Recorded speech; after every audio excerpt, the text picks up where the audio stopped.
लुकाचे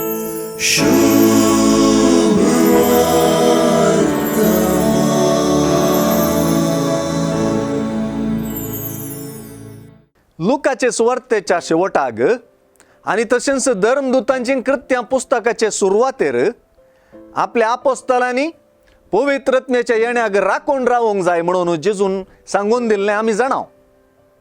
जुआंवची सुवार्ताय हेच दिशेन येवंक आसच्या पवित्रत्म्याच्या मिसांवा विशीं जायत्यो नव्यो गजाली प्रवादी रितीन सांगतना ह्या आत्म्याक राखून रावच्याक शिसांतय उमेद भरता. जुआंवच्या सुवार्तेंत आमी येदोळूच येवंक आसच्या पवित्रत्म्या उदेशी जेजून सांगलेलें आयकून नियाळ्ळां.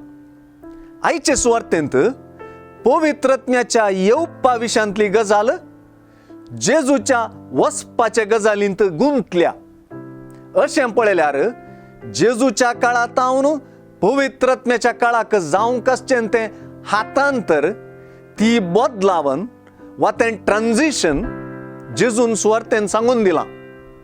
ही बदलावन वा ट्रान्झिशन बारीस नाजूक पूण दुखाची न्हय, बगार संतोषाची गजाल म्हणून जेजू शिकयता.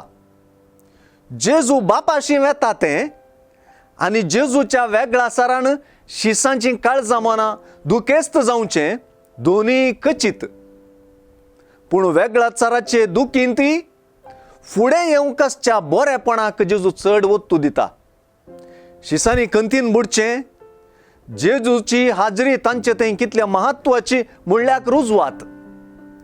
जेजू तांच्या जिविताचें केंद्र आनी दिशा आसलो. आतां पवित्रोत्मोय तांकां हेंच जातलो.